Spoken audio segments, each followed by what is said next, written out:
whatever you do, you want to develop technical mastery. You want to be the best at what you do. You want to master it. See, part of self-motivation is you've got to find something that gives you a strong sense of competence. Well, you become known for that. You develop a reputation of being good at doing that. You set some high personal standards for yourself. You're not competing with anybody else. You're just unfolding yourself to be the best person that you could be. That you want to give the best quality service that you can give, because that is a statement about who you are. The other thing that's the key to self-motivation is recognize the fact that you're going to get into some slumps. Recognize the fact that you're going to encounter a great deal of failure in life. It goes with the territory. But in the face of that, you want to be relentless. When you want something, you don't expect everybody to say, oh, you want this? Oh, great. We want to give this to you. You're such a nice person. You're doing it for your family, aren't you? Great. No, life isn't like that. No, many doors will be closed in your face. Many loans that you will want. And they'll say, no, you don't have enough collateral. You don't have enough credit. And most people will give up. But you've got to decide that I'm going to be fearless. I refuse to be denied. And I'm going to go all out. I'm going to be relentless. I don't care how many no's I encounter. I like something Isaiah Thomas said when he's getting ready for a basketball game. He said, I'm going to either shoot us in or shoot us out, but I'm not going to not do anything. And that's the way to go. You can't make a basket unless you shoot the ball. You can't hit a home run unless you take a swing at it. Most people won't even take a swing. Well, I probably won't make it anyhow. That's the conversation within. They probably won't give it to me anyhow. If you want something, you've got to be relentless. You've got to decide, I deserve this, and I'm going to have it. And you go all out to get it. That drives you. The next thing is that when you want something out of life, you've got to be willing to go into action. Don't wait around for things to be just right. Don't wait for things to be perfect. Don't wait for the ideal situation. It will never be ideal.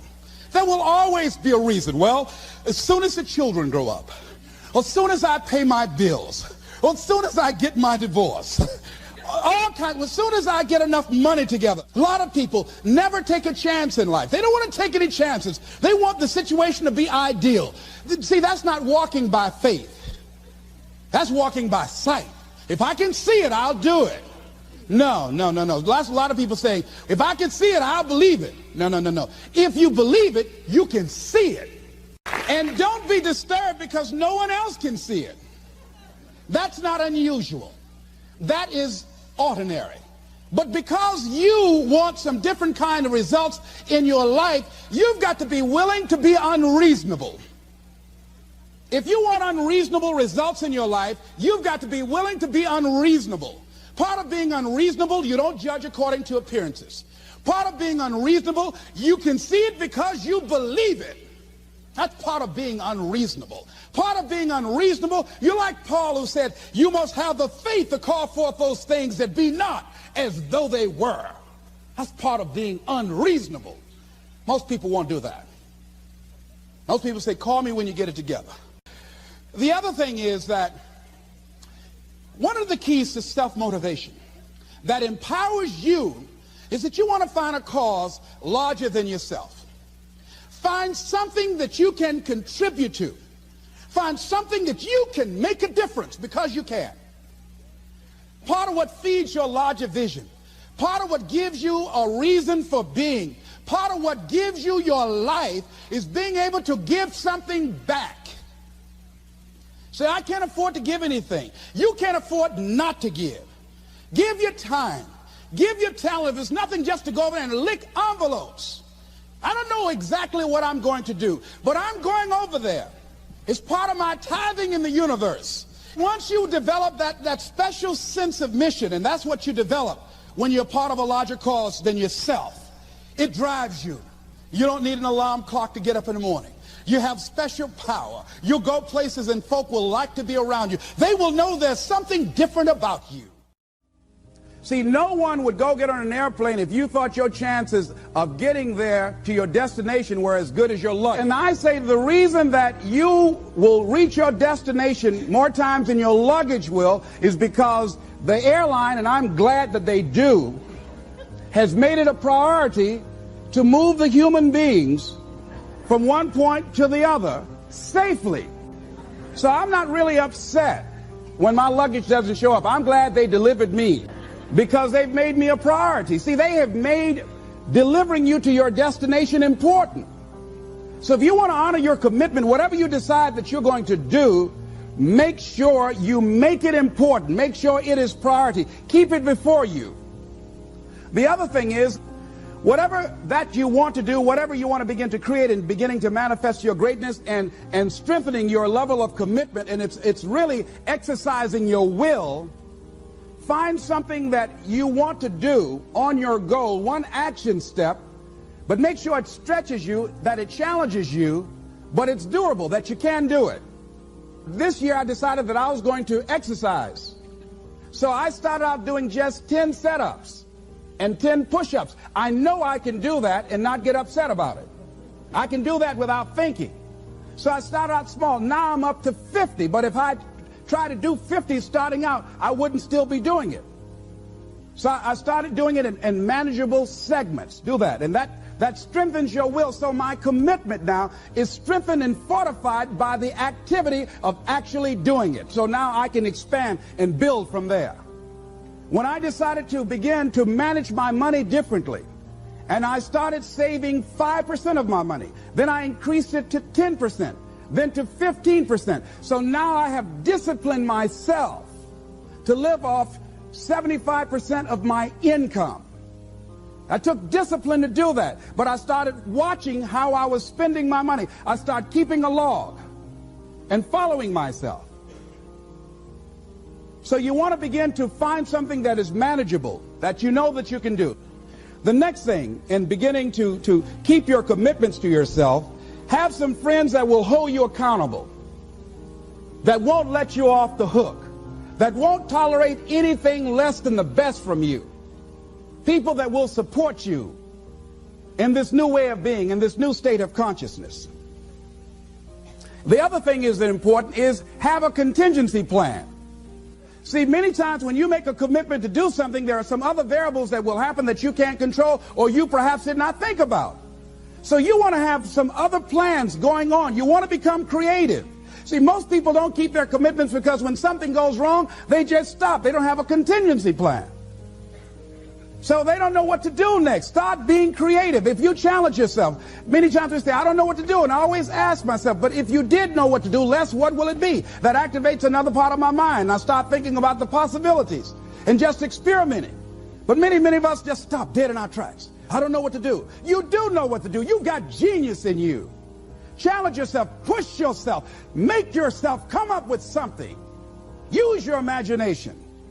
And what you will find is that you know more than you realize that you know. That you're more creative and more resourceful than you realize that you are. And as you do that, the more you do it, the easier it will become. At first, it's going to be a struggle.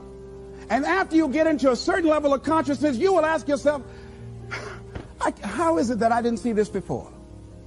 At the level that I'm managing my business now, they say consciousness is what we are. I literally look at myself and say, how is it that I didn't do this before? Why is it that I couldn't see this before? And the reason that I didn't see it before, because I didn't challenge myself.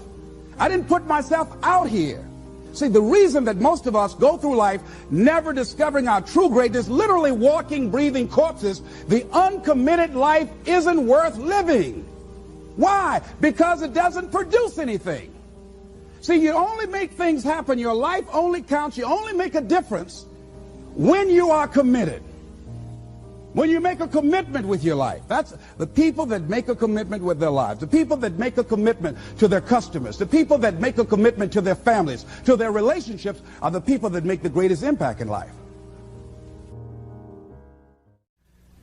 You can only have two things in life: reasons or results. Notice, reasons don't count. Folks will always point out reasons on why they are not living their dream, on why they're not manifesting their greatness. They will always be able to point those things out, but none of those things count. The only thing that counts are results. And results don't lie, ladies and gentlemen. They tell it all. Judge a tree by the fruit that it bears, not the ones that it might talk about, not the ones that it might wish for or think about or affirm about, but the fruit that it actually bears. So let us look. I think that all of us are committed. But I think that some of us are producing results in our lives that level of commitment brings that we particularly don't like or find distasteful. I don't think that as a participant in life, you cannot be committed. You're either committed to mediocrity or you're committed to greatness. You're either committed to being productive or you're committed to being non-productive. You're committed to being happy or you're committed to being unhappy. See, whatever you're doing, however you spend your time, that tells you who you are. So think about what it is you like to create in your life experience. Once I look at how you commit your time, once I do an evaluation on how you spend your time, I can tell you exactly what you're committed to. People that say they have dreams or want to open a business or want to do something differently than what they're now doing, they don't like their jobs, they're unhappy, they're unfulfilled. People who say they want to improve their income level, look at how they spend their time. How they spend their time, the commitment of their time, how they use that will really tell the truth. People who said, I'd like to do better, but you don't find them in vocational or technical schools upgrading their skills and their knowledge, how they spend their time, that will tell you what's going on. People who say they want to normalize their weight, they want to be healthy, but every time you see them, they're eating, that will tell you that they're committed to being obese for the rest of their lives. People tell you they want to stop smoking and they're lighting up at that time. Folk that say, I want to stop drinking, and every time you're in their face, they're reeking with alcohol, that will tell you what's going on. Don't have to listen to what they say, just watch what they do. Commitment shows up in your life in what you do. On the other hand, you can make the commitment to your life that you don't like the results that you have and that you're going to do something about it. See, that power is available to all of us. Why is it that people are frightened by commitment?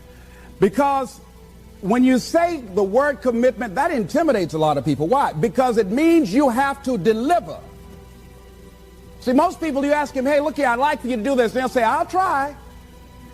I'll try means that is my escape clause. When I don't come through, it's really a polite no.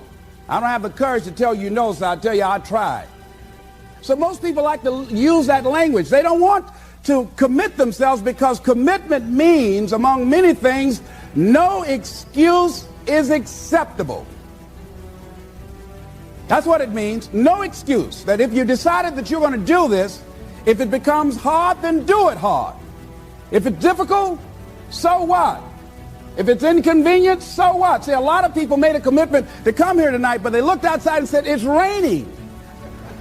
The temperature dropped. It's cold outside. And they decide to give up on their commitment. And that's how people do about their dreams. They don't honor their commitment to themselves. Let me tell you what happens when you don't keep your commitment. Number one, it begins to deplete your self-esteem and it erodes your self-image. It weakens your faith in yourself. You don't feel good when you don't keep your commitments. The other thing is that you begin to develop weak relationships with people. People begin to realize they can't depend upon you. They can't rely on you because you won't keep your word. You've established that kind of reputation. Just think, what would your life be like if you decided to keep your commitments? How much time do you spend working on you? How much time do you spend every day working on your dream? In the last 90 days, how many books have you read? In the last year, what new skill or knowledge have you acquired? What kind of investment have you made in you? So I'm saying that as you begin to look at where you want to go, if you want to make it today, and things are changing so fast, you have to literally run to stand still I'm saying that you've got to make some conscious effort to begin to work to develop you. Here's something else. Most people are not living their dreams because of fear, ladies and gentlemen. Fear, limited vision, and lack of self-esteem is what keep most people doing things they don't want to do.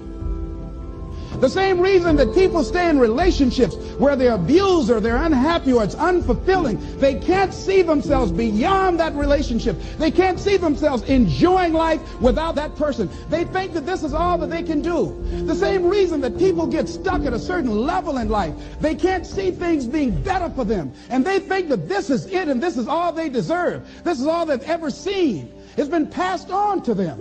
And they think that this is it for them. Oh, no. I was looking what Dr. Blanton, Smiley Blanton, who is a colleague of Dr. Norman Vincent Peale, what he said about fear. He said, fear is the most subtle and destructive of all human diseases. Ladies and gentlemen, fear kills dreams. Fear kills hope. Fear put people in the hospital. Fear can age you. Fear, ladies and gentlemen, can hold you back from doing something that you know within yourself that you're capable of doing, but it will paralyze you. And it seemed like you're in a hypnotic spell. And I ask you a question, what is the benefit? What's the benefit of allowing fear to hold you back? What's the benefit of giving up on yourself?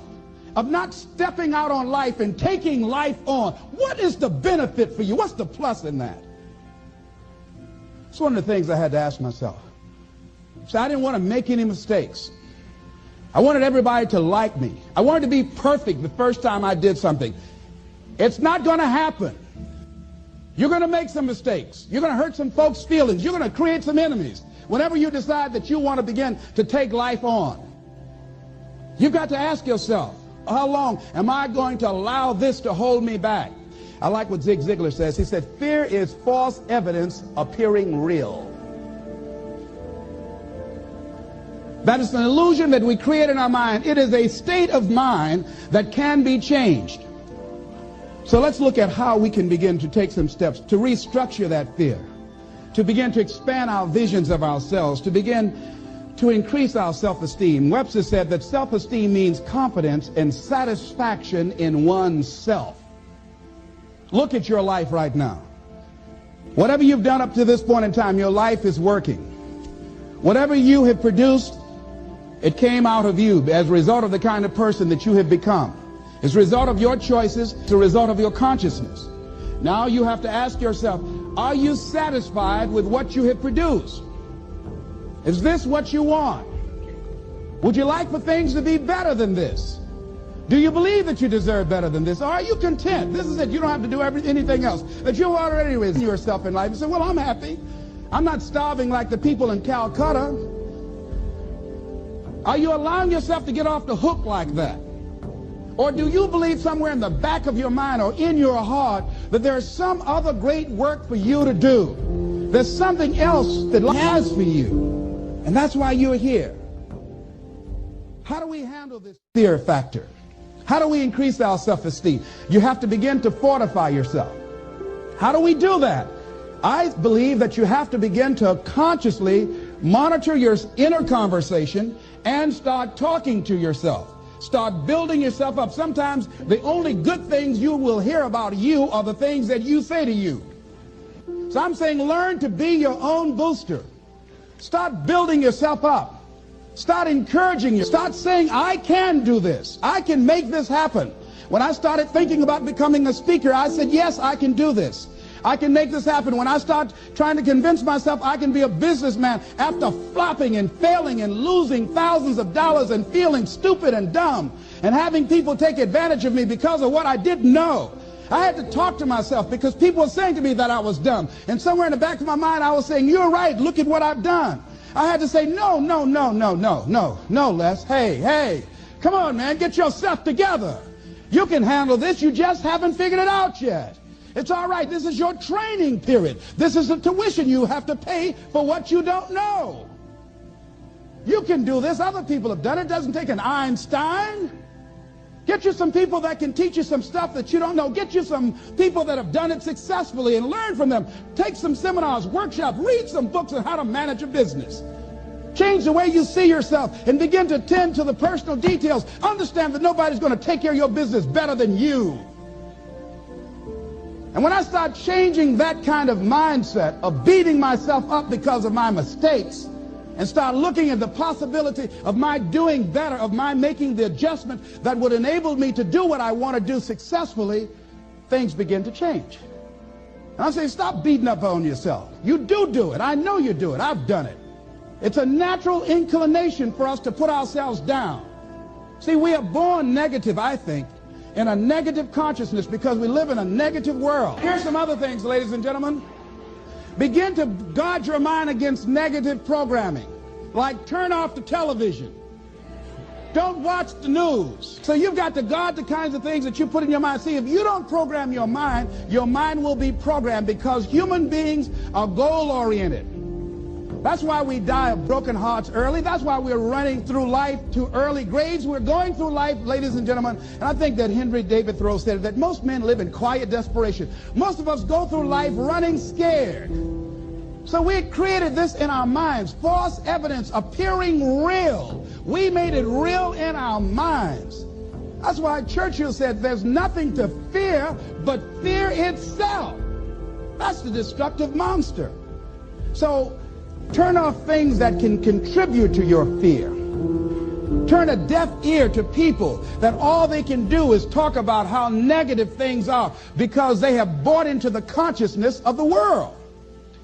Start attending workshops, seminars, listening to tapes on a daily basis to begin to recondition your mind, to retrain your thinking. Faith comes by what? Hearing and hearing and hearing. Listen to things that can empower you, that can enable you to create a new reality for yourself, and a new life for yourself. You might appear to be strange around most people. You know, most people think you're strange if you're happy today. See, these people have not found their purpose in life. That's why they're grumpy. That's why they're miserable. That's why they're so negative. They're hurting and they want to hurt other people. So start practicing using programs for your mind. Seminars, books, workshops. Keep a journal. Record your thoughts, what's happening with you.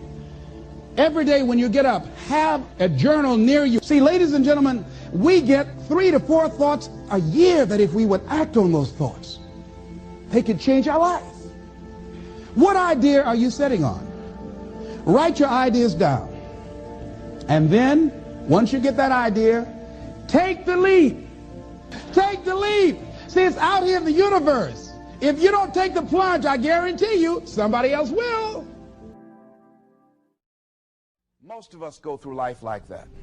Most of us go through life pretending that we're satisfied where we are, pretending that everything is okay, pretending that we don't have any special goals or ambitions or desires, when really deep down inside we do really want more.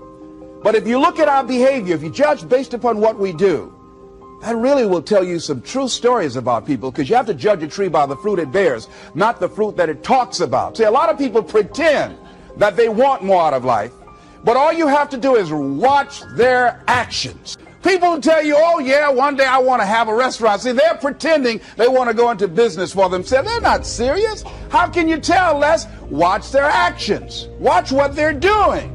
The proof is in the pudding. So if you want to do something, if you thought about something you want to do, take it head on. Decide that you're going to start looking at it, start doing research on it, start tackling it, start becoming involved in whatever and wherever it might lead you, to begin to explore the possibilities in that particular thing that you're seeking, so that you can begin to learn all you can about it. Decide that you're going to face it, that whatever shortcomings you have, that you're going to strengthen yourself there. Whatever training that's required, that you're going to go get that training, that you're going to get started right now. George Washington Carver would say, do what you can where you are with what you have, and never be satisfied. S.B. Fuller used to say, and you heard Joe Dudley talk about, always strive to be more than that which you are. Yeah, don't get satisfied with yourself. Always know that wherever you are, you can enjoy more, that you deserve more. But most people, you know what they do? Most people go through life quietly and safely tiptoeing to an early grave. Find out what it is you want and go after it as if your life depends on it. Why? Because it does. People that have found their passion, people that found the things that they love, people that have found the things that they can pour their lives into, those people live longer. I was in New York and I had to do a seminar at a special church, and a guy by the name of Reverend Johnny Youngblood. And I said, how is it that you were able to build this big housing facility and got all of the various community and religious groups together to have this dwelling for 2,000 residents that were once homeless? How were you able to take on this responsibility? Wasn't it overwhelming? He said, the kind of work I do, he said, it's in me. I've got to live what's in me. And I think that's everybody's desire in life. You've got to live what's in you. Life is just too short and unpredictable. But what do we say? But there'll always be tomorrow. Oh, no. There's no guarantees you're going to show up tomorrow. There are a lot of people who were here yesterday that they're not here today. There are a lot of opportunities that were around yesterday. They're not here today. Oh, you can wait, but you know what Abraham Lincoln said? Well, good things might come to those who wait, but only the things that have been left over by those who hustle. So who want to go through life picking up leftovers? You deserve much more than that. The leftovers is somebody has left you. So take it head on, begin to explore it. Here's something else. Decide to do it now. Decide whatever you want to do, that you are now going to become actively involved right now, exploring the possibilities for you. That you're going to look at it and do just a little bit of it right now. When I decided to become a speaker, I didn't just quit my job and just ran out and say, I'm a motivational speaker. No. What I did was I decided to start looking at other people that were involved in the speaking profession. I volunteered to work with some speakers so that I could learn. Whatever you want to do, get your feet wet. Gain some experience doing some volunteer work in the area and find out whether or not this thing you want to do will fit for you. A friend of mine told me he wanted to have a restaurant. I said, have you ever operated a restaurant before? He said, no. I said, well, really, you don't even know if you want one. I said, what's your expertise? What do you bring to the table? He said, I can cook real good. I said, well, what about the management side? What about the business part of the restaurant? You're not going to be cooking all the time. Somebody's got to receive the money. Who's going to manage the personnel? He said, you got it right. You got a point there. So this guy got a job in a restaurant in the evening time on a part-time basis. After doing that for a while, he said, you know what? I think I just want to be a chef. He said, after working there, people didn't show up to work. He said, it's hard to find the help. People weren't responsible. The headaches, the guests were just giving him problems day in and day out. They weren't ever satisfied. He said, no, I just think I'll stick to cooking. See, you got to find out what fits for you. Because you might decide that after you go up in there and examine it and experience it and get some experience under your belt on it, well, you say, this is really not what I want. This does not fit for me. So decide that you're going to do that. Now, John H. Johnson said something that's very important. He said, there's no defense against an excellence that meets a pressing public need.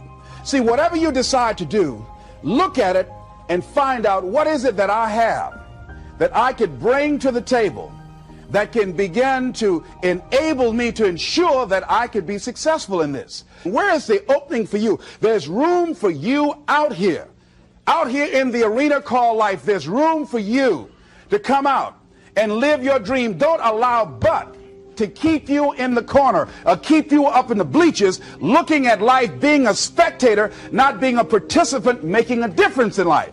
I believe that all of us came here with something. All of us showed up to give something, and that nobody's going to give that service that you have to give. No one's going to produce your product. No one's going to write your book. No one's going to open your academy. No one's going to begin to create your daycare with a special curriculum to help to cultivate the high self-esteem in our children. That's your idea. And if you don't bring your idea out here, when you die, all of us will suffer because we've been deprived of your genius because you allowed but to keep you in the bleachers and not pursuing your greatness. You take it to your grave with you.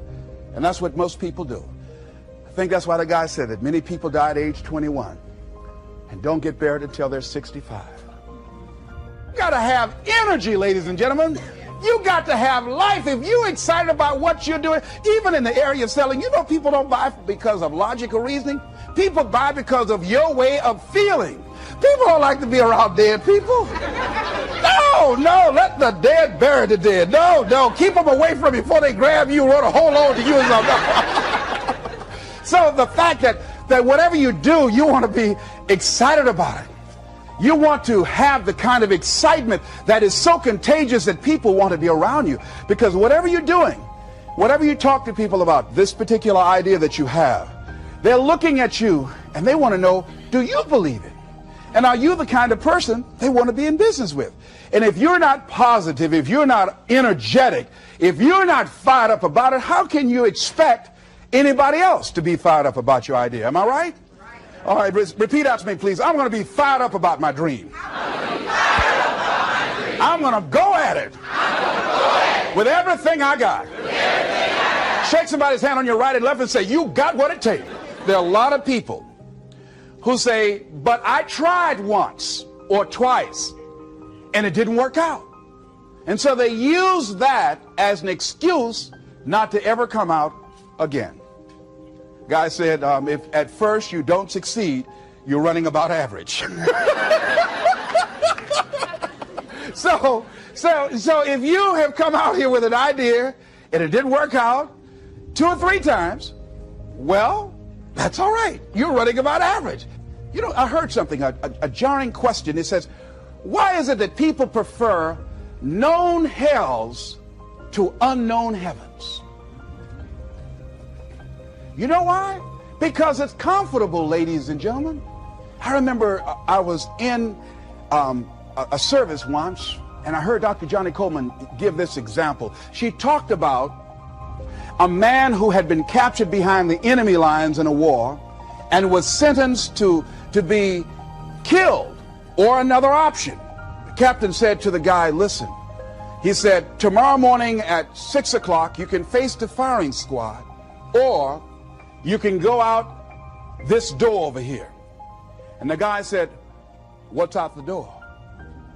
He said, no one knows. All we can tell you is just unknown horrors.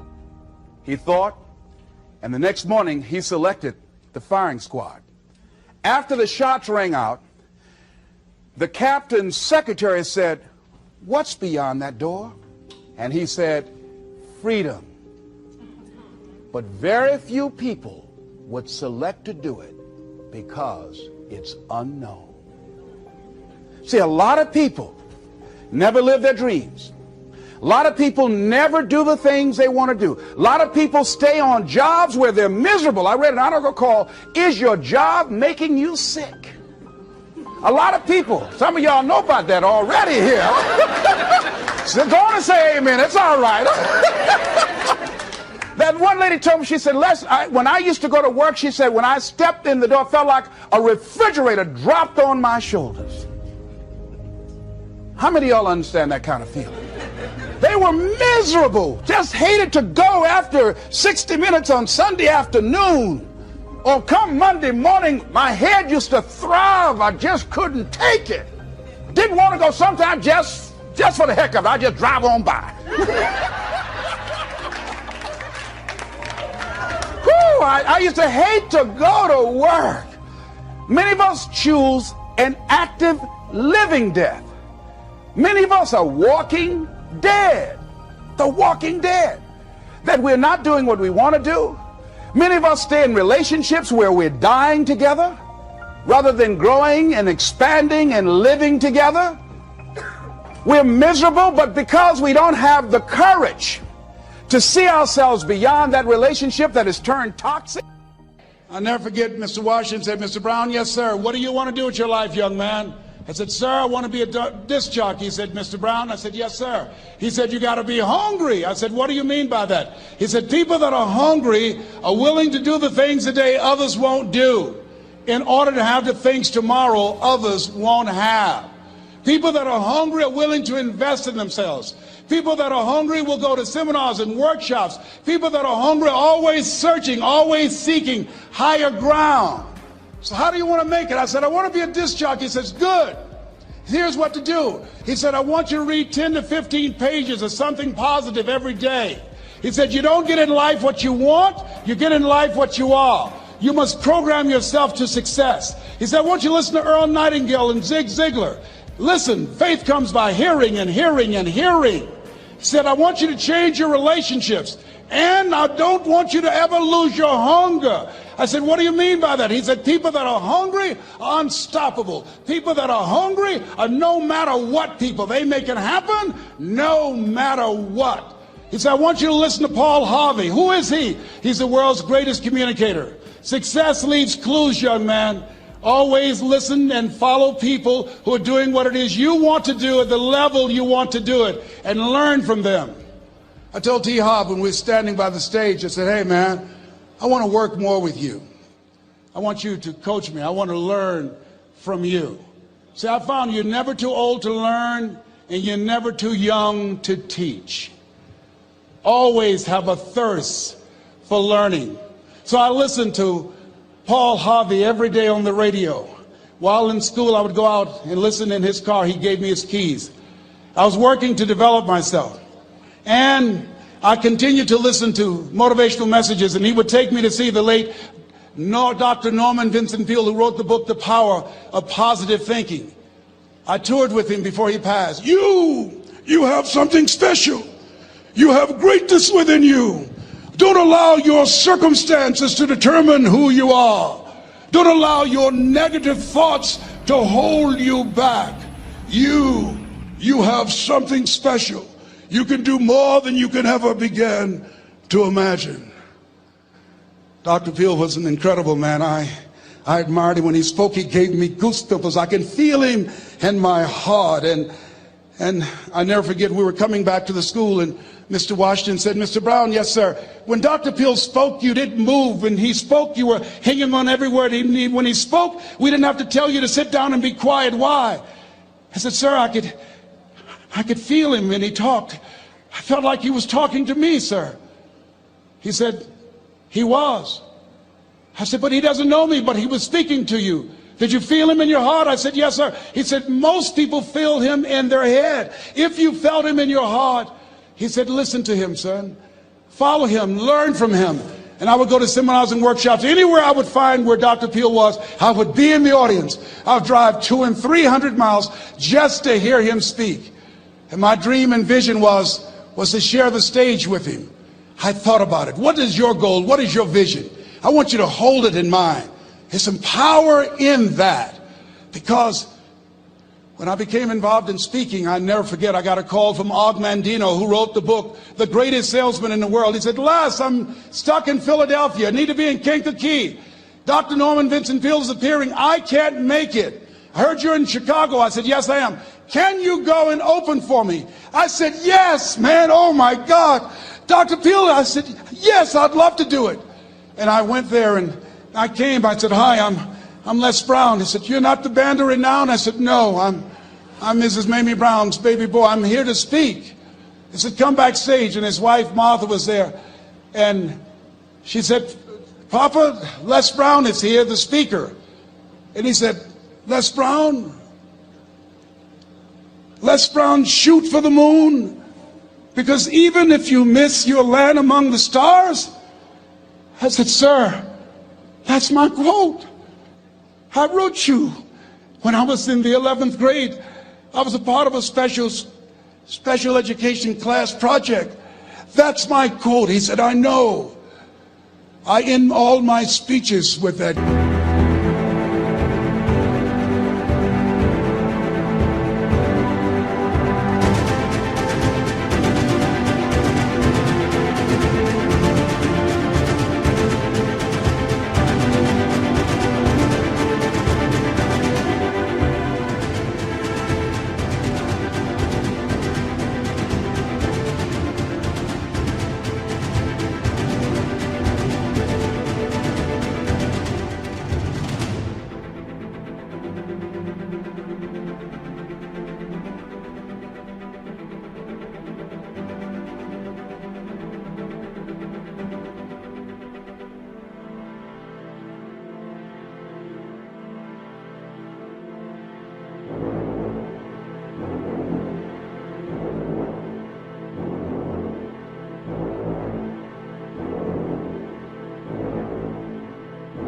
quote. So I did the things that Mr. Washington suggested. I listened to motivational tapes on a regular basis. I would go to seminars and workshops whenever Zig Ziglar and Dr. Dennis Wagley and Jim Rohn would come to town. And I said, sir, what do you want me to do now? He said, Mr. Brown, I've given you everything that I can give you. He said, develop your mind, put your money where your mouth is, continue to learn how to be an effective communicator, because once you open your mouth, you tell the world who you are. And always surround yourself with OQP, only quality people.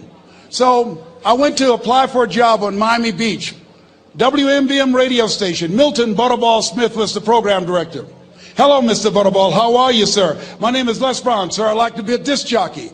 He said, young man, you have any journalism in your background? I said, oh, no, sir, I don't. You have any experience in broadcasting? I said, no, sir, but I practice all the time, sir. Let me audition for you, sir. Let me show you how good I am. All I need is a shot, sir. He says, no, we don't have any job for you. How many ever been rejected? Raise your hands, please. I was devastated. I went back and I told Mr. Washington, I said, Mr. Washington, they said no. He said, don't take it personally. Most people are so negative, they have to say no 7 times before they say yes. He said, you got to be hungry. Know your vitamin. Go back again. I said, yes, sir. Hello, Mr. Butterball. How are you, sir? My name is Les Brown, sir. I like to be a disc jockey. Young man, weren't you here yesterday? Yes, sir, I was. Didn't I tell you no yesterday? Yes, sir, you did. Then why are you back today? Well, sir, I didn't know whether or not somebody was laid off or somebody was fired, sir. Nobody was laid off or fired. Now, get on out of here. I came back the next day. Hello, Mr. Butterball. How are you, sir? My name is Les Brown, sir. I like to be a disc jockey. I know what your name is. Weren't you here the last 2 days? Yes, sir, I was. Didn't I tell you no the last 2 days? Yes, sir, you did. Why are you back? Oh, sir, I didn't know whether or not someone got sick or someone died, sir. No one got sick or died. No one was laid off or fired. Now, don't you come back here again. I came back the next day talking loud, looking happy like I was seeing him for the first time. I said, hello, Mr. Butterball, how are you? He looked at me with rage. He says, go get me some coffee. I said, yes, sir. My favorite book says the greatest among you will be your servant. How many of you are serious about your goals and dreams? Raise your hands. Very good. Write this down. Provide more service than you get paid for. Provide more service than you get paid for. I go to a lot of seminars and workshops. And one of the things I know about T. Harv Eckert, and when I was sitting in the class with Robert Ruppel and all of the other presenters, they hold themselves to high standards. And they provide more information than anybody else in the industry, bar none. They hold nothing back because their commitment is for your success. And when you hold yourself to high standards, write this down, impact drives income. That's why you're here. Because the training, the seminars, been making a difference in your life. If they did not have impact, 200 or 300 people would be here, if that amount. Impact drives income. So I became the errand boy for the disc jockeys. I would go get their lunch and their dinner, and I would bring it to them in the control room, and I'd watch them working the control boards, knowing my time will come. Write this down. I expect to reach my goal. Yes, you want to operate with a spirit of expectation. I expect to reach my goal. So I started preparing for the next position. Never forget one quote that I heard. As you look at your life, you look at your goals and dreams. It's better to be prepared for an opportunity and not have one than to have an opportunity and not be prepared. If you expect to reach your goal, prepare yourself now.